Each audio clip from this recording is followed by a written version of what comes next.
Olá, nós vamos apresentar sobre a hipertensão portal nas crianças. Então esse é o roteiro da apresentação. Olá, meu nome é Emerson e eu vou apresentar sobre a anatomia, definição, etiopatogenia e epidemiologia da hipertensão portal nas crianças. Primeiramente, sobre a anatomia da hipertensão portal. A principal estrutura envolvida, claramente, é a veia porta, pelo nome. E a veia porta, ela é formada principalmente pela veia mesentérica superior e pela veia esplênica. Isso é importante depois para entendermos os sintomas que a hipertensão portal causa. Mas como a gente considera quando a pressão é normal ou não é normal na hipertensão portal? Então, a pressão normal, que a gente considera normal na veia porta, é até 5 milímetros de mercúrio. Quando ela está acima de 11 milímetros de mercúrio, então a gente considera como patológico, sendo então a hipertensão portal. Sobre esses valores, eles são iguais tanto na criança quanto no adulto. Certo. Sobre a etiopatogenia da hipertensão portal, a gente pode ter dois ramos principais, que são as de causa extrahepática e as de causa intrahepática. A principal, a extrahepática, as causas extrahepáticas, são correspondentes a mais de 50% dos casos de hipertensão portal. E a principal causa extrahepática é a trombose da veia porta. A trombose da veia porta, então, ela tem vários fatores que podem causar ela, e os principais são, então, a desidratação, a onfalite neonatal, cateterismo, sepse e infecções intraabdominais. Outras causas extrahepáticas seriam, então, a síndrome de Budd-Chiari, a pericardite congestiva e a insuficiência cardíaca congestiva. E depois de trombose da veia porta, que é a principal causa, a segunda principal causa é a cirrose hepática e a terceira é a fibrose hepática congênita. A cirrose hepática também tem vários fatores que podem causar ela, mas ela é principalmente causada pela atresia de vias biliares. Também pode ser causada pela hepatite crônica ativa, doença fibrocítica e pela deficiência da enzima alfa-1-antitrypsina. Então, todas essas causas que eu disse, elas então, ou fazem obstrução ou fazem um aumento da resistência vascular no sistema porta. Isso vai causar, então, um aumento da pressão venosa, então superior a 11 milímetros de mercúrio. Então, vai causar todos os sintomas que vão ser apresentados, sendo eles, então, principalmente a circulação colateral, as varizes gastroesofágicas, a esplenomegalia e a ascite. E o principal sintoma, que é o que causa mais morbimortalidade nessa doença, é a hemorragia digestiva alta, que é decorrente da ruptura das varizes gastroesofágicas.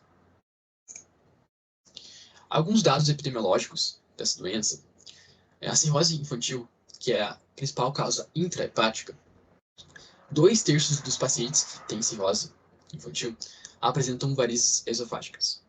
E desses pacientes que apresentam varizes esofágicas, 38% têm risco de desenvolver hemorragia digestiva alta por ruptura, até 5 anos. Sobre a trombose da veia porta, que é a principal causa extrahepática, quase 80% dos pacientes vão ter pelo menos um episódio de hemorragia digestiva alta em algum momento da vida. Comparando, então, o risco de ruptura das varizes esofágicas, tanto na cirrose infantil quanto na trombose da veia porta, a trombose, então, como eu disse, é quase 80% de risco de ruptura das varizes esofágicas. Já a cirrose é quase 38%. Mesmo que seja menor o risco de ruptura na cirrose, essa ruptura, quando acontece, tem maior gravidade. E provavelmente isso é por causa do cometimento da função hepática na cirrose. Aqui eu só coloquei uma imagem, que é da varizes gastroesofágicas, e aqui aconteceu, então, já uma hemorragia. Bom, olá a todos, sou o Rajesh e vou falar sobre classificação e características clínicas da hipertensão portal. Começando com a classificação, onde o Tratado de Pediatria de 2017 da SBP propõe uma forma prática de classificar a hipertensão portal em crianças, com duas grandes categorias, sendo elas as causas cirróticas, que incluem como exemplos a atresia biliar, a fibrose cística e a hepatite autoimune, e as não cirróticas, com uma subdivisão em causas extrahepáticas, como a trombose de veia porta, interhepáticas, como a fibrose hepática congênita, e causas suprahepáticas, como é o caso da síndrome de Budd-Chiari. Indo além, temos a proposição de subdividir as causas interhepáticas devido à sua importância clínica em pré-sinusoidais, parasinusoidais, no caso da hiperplasia nodular, e pós-sinusoidais, que é o caso da doença veno-occlusiva do fígado. No caso da hipertensão portal de causa cirrótica, as fisiopatologias das alterações observadas estão associadas à função de base. A cirrose, que são faixas de fibrose e nódulos de regeneração, altera a estrutura e função hepática, podendo ter repercussões clínicas como alteração de provas de função hepática, icterícia e encefalopatia hepática, devido à metabolização deficiente das substâncias tóxicas, e outras condições devido à hipertensão portal. Nas causas não cirróticas, podemos esperar sintomas menos específicos, mas de grande importância. Com o aumento da pressão portal, podemos esperar um aumento do baço, juntamente com os shunts porto-sistêmicos, o desenvolvimento de circulação colateral e o aparecimento de repercussões como vasos engurgitados, que são alguns dos sinais clínicos de hipertensão portal. Um sinal clínico relevante é o sangramento digestivo alto ou baixo, devido à ruptura das varizes esofágicas de fundo gástrico ou anorretais. Juntamente com isso, o aumento da pressão portal gera um fluxo de transudatos, acumulando líquido na cavidade peritoneal, podendo desenvolver um quadro de ascite. Falando especificadamente das características clínicas das condições de base causadoras da hipertensão portal, abordando as causas cirróticas, podemos esperar um diagnóstico baseado em sinais típicos, como sintomas gerais de cirrose e às vezes com sinais específicos, como é o caso da síndrome de Alagille, onde o paciente apresenta faces típicas e xantomas espalhados por todo o corpo, acompanhado de prurido intenso. Nesses casos, o diagnóstico costuma não ser muito difícil. Do outro lado, nas causas não cirróticas, o diagnóstico pode não ser tão direto, por existirem sintomas mais inespecíficos, como é o caso da trombose da veia porta, onde há esplenomegalia e plaquetopenia persistentes, mas os outros testes laboratoriais normais. Na fibrose hepática congênita, o paciente pode apresentar hematêmese e hepatomegalia, mas testes laboratoriais normais. Nas obstruções suprahepáticas, onde ocorre a obstrução por alguma membrana na veia cava inferior acima da entrada da veia hepática, ou oclusão trombótica da veia hepática, como é o caso da síndrome de Budd-Chiari, as características clínicas podem se confundir com pericardite constitutiva. Nesses casos, a ecocardiografia e venografia fazem um diagnóstico diferencial. Além do mais, na síndrome de Budd-Chiari, o paciente pode se apresentar com ascite intratável, hepatomegalia e quadro variável de icterícia. De forma geral, na doença hepática crônica, podemos esperar massa abdominal palpável, devido à esplenomegalia, podendo intercorrer com distensão abdominal devido à ascite e encefalopatia, além da hematêmese, sendo essa um complicador grave dos pacientes com cirrose. Além disso, uma situação frequente é o retardo do crescimento, como uma das complicações do quadro geral. Na oclusão venosa portal, ocorre geralmente sangramento intestinal superior ou inferior, podendo acompanhar esplenomegalia, varizes, anorretais e hemorroidas. Olá, meu nome é Amanda Godoy e eu vou falar sobre o diagnóstico da hipertensão portal em crianças. Bom, inicialmente nós teremos uma suspeita clínica, né, como já foi dito, com alguns episódios de sangramento gastrointestinal ou uma esplenomegalia sintomática. A partir disso, iniciaremos uma pesquisa. Primeiro, com alguns exames laboratoriais, como hemograma, plaquetas, diferencial de glóbulos brancos, provas de coagulação, proteínas totais. A partir desses exames, nós conseguimos ver algumas alterações, como no hiperesplenismo, teremos anemia, diminuição de plaquetas, diminuição dos glóbulos brancos.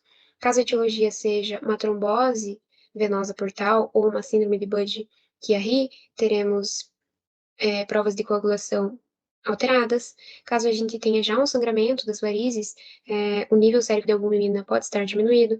Então, além da etiologia, nós podemos ver também como que está o panorama geral dessa doença na criança. Como exame de imagem, o primeiro a ser realizado é a ultrassonografia, que além de ser um exame não invasivo, vai nos trazer diversos sinais que podem levar ao diagnóstico de hipertensão portal, como veias colaterais aumentadas, tamanho e consistência do fígado e do baço aumentados, o cavernoma, que é uma dilatação formada pelas colaterais após o trombo, o diâmetro da veia porta e das tributárias aumentado, a dilatação das vias biliares, ascite, anomalias renais. Então, aqui nessa ultrassonografia, nós conseguimos ver líquido no espaço subcapsular hepático, demonstrando uma ascite. Nessa outra ultrassonografia, conseguimos ver fibrose periportal e aumento da trama vascular, demonstrando uma cirrose, e irregularidades nos contornos do fígado também, demonstrando uma cirrose. Bom, além da ultrassonografia normal, podemos fazer também com Doppler, que mostra a permeabilidade e a direção do fluxo da veia porta, além da trombose, que pode estar na veia porta e no sistema, e o fluxo hepatófago por meio das colaterais. Bom, então aqui temos algumas imagens desse fluxo pelas colaterais do cavernoma, na imagem do centro. Na imagem da direita tem mais uma formação de colaterais, e na imagem da esquerda a trombose da veia porta. Essas imagens são de adultos, porque os artigos não trouxeram ultrassom com Doppler pediátrico, mas eu achei bem importante mostrar, então eu trouxe uma imagem demonstrando de adulto mesmo. Aqui também tem um fluxo hepatofugal na veia paraumbilical. Aqui tem uma veia porta com calibre bem aumentado, um cavernoma e uma dilatação de vias biliares. Bom, além da ultrassonografia, podemos realizar também uma endoscopia digestiva alta, que vai nos mostrar as varizes, o grau, a intensidade, o risco de sangramento, além de poder sejar o tratamento. Pode mostrar também a gastropatia congestiva portal e o diagnóstico diferencial da hipertensão portal, como úlcera, gastrite hemorrágica, síndrome de Mallory-Weiss. Então, aqui nós temos algumas varizes de uma criança que tem uma cor azulada e são recobertas por uma mucosa íntegra, então elas são menores. Quando temos varizes maiores, já dá para ver alguns sinais de sangramento.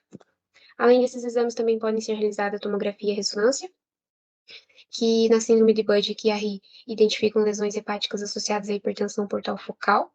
Podemos fazer a angiorressonância, que é uma alternativa não invasiva da angiografia, para vermos a anatomia venosa, porta mesentérica, e a angiografia, que na síndrome de Budd-Chiari pode ver a pressão na veia cava inferior e já também ver a possibilidade de dilatação com o balão. Bom, então aqui temos uma tomografia, uma criança que desenvolveu cirrose por doença genética, dá para ver bem o baço aumentado em relação ao fígado, então uma esplenomegalia bem evidente. Outra tomografia com varizes jejunais, uma condição mais rara, mas eu achei interessante mostrar, né, foi por uma obstrução extrahepática da veia porta. Tem um ato intraoperatório mostrando ali uma varize sangrante. E uma ressonância magnética de crianças com doença renal policística. Então, é a evolução do aumento da fibrose nesse fígado que causou a hipertensão portal. Olá, eu sou a Jéssica e eu vou falar sobre o tratamento. O tratamento vai ter dois objetivos. O tratamento geral vai ser para tratar as complicações e as consequências da hipertensão portal, e o tratamento cirúrgico da hipertensão portal, que tem como objetivo fazer a diminuição da pressão do sistema portal. A hemorragia digestiva é a principal complicação que a gente tem, com a maior taxa de mortalidade. Como medidas gerais, a gente pode fazer reposição de sangue nesse paciente, visando um hematócrito acima de 30%. Esse paciente tem que ficar monitorizado. A dieta via oral dele é suspensa e é passada uma sonda nasogástrica para fazer a aspiração do conteúdo hemorrágico. E podem ser utilizadas algumas drogas para diminuir a pressão do sistema portal.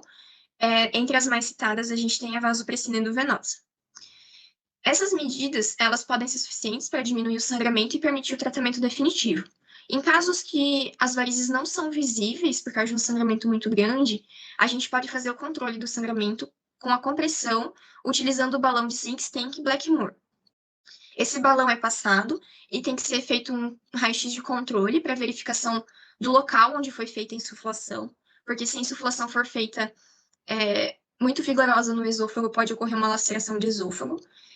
Essa técnica é uma técnica temporária apenas de controle, podendo ficar de 18 a 24 horas, para depois fazer o tratamento definitivo. Aqui eu trouxe uma imagem de como é que é esse balão, é um balão de 3 vias. Uma dessas vias vai fazer a insuflação do balão gástrico, que vai comprimir a cárdia.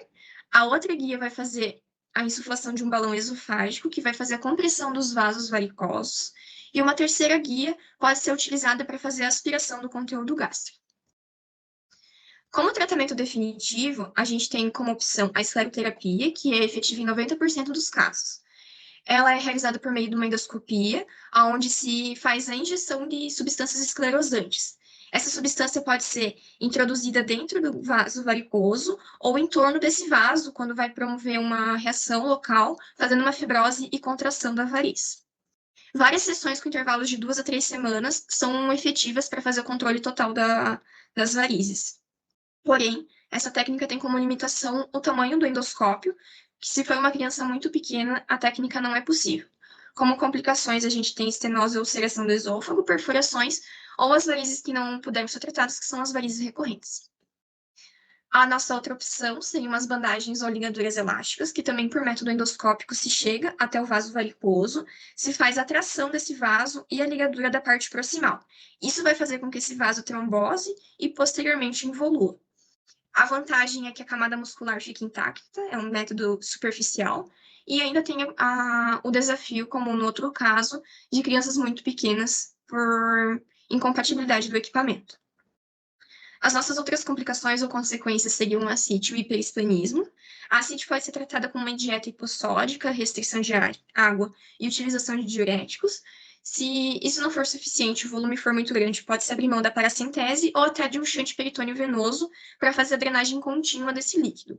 No caso do hiperesplenismo, para evitar uma esplenectomia, pode-se tentar a cateterização da artéria esplênica, fazendo a embolização dos ramos para fazer a isquemia de alguns segmentos e a involução do baço. Falando agora dos tratamentos cirúrgicos, o primeiro que eu trouxe é o shunt porto sistêmico transjugular intrahepático, também chamado de TIPS. Nesse caso, é uma intervenção radiológica que faz a descompressão do sistema portal. Ele é utilizado em casos graves que estão esperando por um transplante hepático. Eu trouxe aqui uma imagem para a gente entender como esse método funciona. Por meio da punção da veia jugular, se vem com um equipamento até a veia hepática, onde, por meio de uma agulha e um fio-guia, se alcança a veia porta. Passado o fio-guia, passa-se um balão por ele, faz-se a insuflação desse balão para abrir espaço para a passagem da malha metálica que vai fazer o shunt efetivo entre as duas veias. Os outros tratamentos cirúrgicos que a gente tem são as derivações porto-sistêmicas. Essas técnicas são utilizadas em casos refratários, porque elas têm altas taxas de complicação, como trombose e ressangramento, por causa do diâmetro diferente entre os vasos que vão ser utilizados, e também de encefalopatia hepática, porque o sangue portal vai ser drenado diretamente para a circulação sistêmica. Existe uma variedade de técnicas, então cada caso vai ser escolhido de acordo com a doença de base que está causando essa hipertensão portal e de acordo com a preferência do cirurgião. A gente tem dois tipos que a gente pode classificar assim, dessas derivações. O primeiro é o shunt não seletivo, que vai fazer a comunicação completa entre o sistema portal e a circulação sistêmica. Aqui na imagem eu trouxe um exemplo, esse aqui é um shunt porta, cava término lateral, que vai fazer toda a drenagem do sistema porta direto para a veia cava. E a gente também tem os shunts seletivos, que vão fazer o desvio de uma parte do fluxo para fazer um alívio dessa pressão. Eu trouxe aqui 3 imagens, que são 3 técnicas muito utilizadas. Uma delas é a espleno-renal distal, em que a veia esplênica é ligada na veia renal, e a espleno-renal proximal, que nesse caso se faz uma esplenectomia e se liga a veia esplênica na veia renal. A gente também tem o mesorex bypass. Nesse caso, ele é utilizado para quando a causa é extrahepática, se faz a abertura do parênquima hepático entre os segmentos 3 e 4, onde se acha o ligamento redondo é seguido até o espaço de Rex, por isso desse nome. Nesse local é possível a gente ver a veia porta esquerda. Então, com um enxerto de jugular, é possível fazer a ligação da veia porta esquerda com a veia mesentérica superior, fazendo esse desvio de fluxo. Por fim, o tratamento que se reserva para pacientes que estão com doença hepática terminal, uma doença hepática crônica, né, seria o transplante hepático, que tem uma sobrevida bastante alta de 90% dos transplantados. A nossa apresentação seria isso. Essas aqui são algumas das nossas referências. Obrigada.